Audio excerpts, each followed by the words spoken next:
Hello, I'm Celeste Headley. I am president of Headway Training, DEI Training. You can find us on the web at headwaytraining.org. And today I want to talk to you about inclusion. This is inclusion when we talk about workplaces or organizations. Inclusion is almost always part of that DEI triumvirate, right? It's the diversity, equity, and inclusion. The thing is that the only reason we talk about inclusion when it comes to any kind of groups is because belonging is such an essential need for human beings. So let's step just back just a moment and ask what inclusion means. And let's start by defining the opposite, right? Because I feel like most of us understand what exclusion is. Many of us went to a school in which we, in some way, either were excluded or excluded others. It can be incredibly painful when one is shunned, when one is ostracized from any group. And no matter how many adults tell you when you're a kid that it'll get better as you get older, having to go to school every single day and feel that you are on the outside looking in can be so psychologically painful that knowing that it will improve later or believing that it will improve later doesn't help your well-being at all. So we know how painful exclusion is. On a certain level, that should help us understand why it's important to be actively inclusive, because human beings are tribal by nature and evolution. We grew up, for most of Homo sapiens' existence on this planet, we lived in very small communities up until at least the Industrial Revolution, and in fact, probably even more recent than that. The average human being only encountered about 150 people over the course of their lives. So we lived in very, very small groups, and we were suspicious of strangers. You know, we didn't know if they meant us harm or didn't. And so our first reaction was to play it safe and be suspicious. I'm not excusing any of this behavior in the 21st century. I'm just trying to explain where this comes from.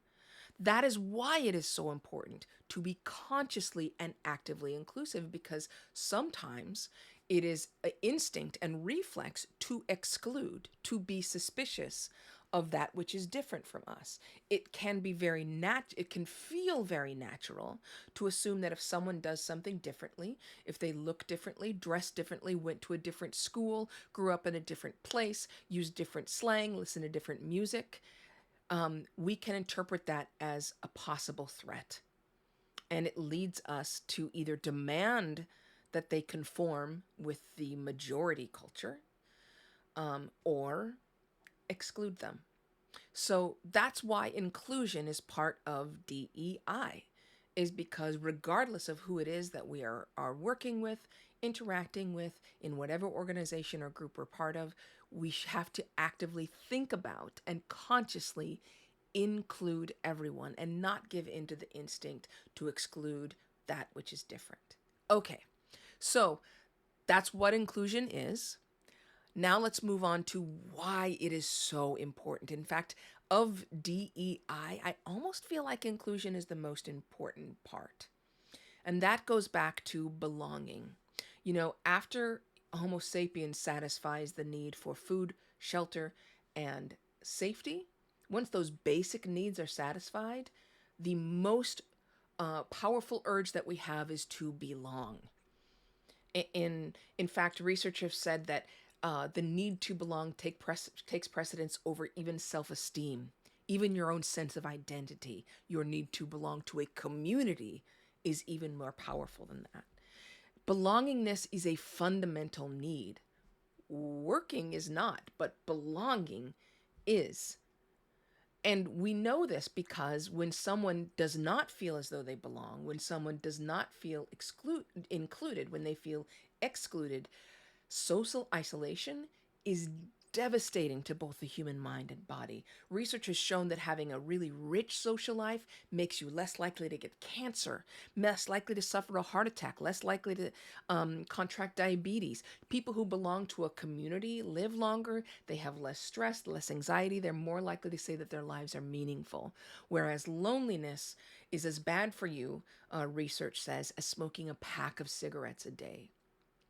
That's why the I part of DEI is so very important, is because it's tied to belonging. People need to feel that they belong somewhere.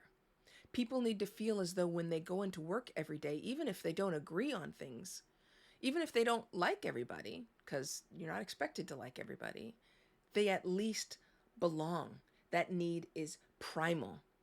Not only is it very disastrous when that need is not met, but it's extremely beneficial when it is met. In fact, let me tell you about just one experiment that helps to demonstrate that. They recruited 42 married couples between the ages of 22 and 77, and they gave them blister wounds on their arm. Yeah, people are willing to do a lot of things in the name of scientific research.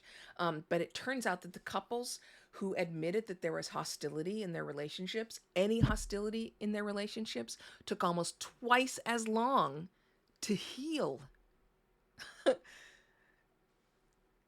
Their body, their tissue healed half as quickly as those whose relationships were healthy, who felt that they belonged in that relationship. That's how important it is for Homo sapiens to feel that they belong.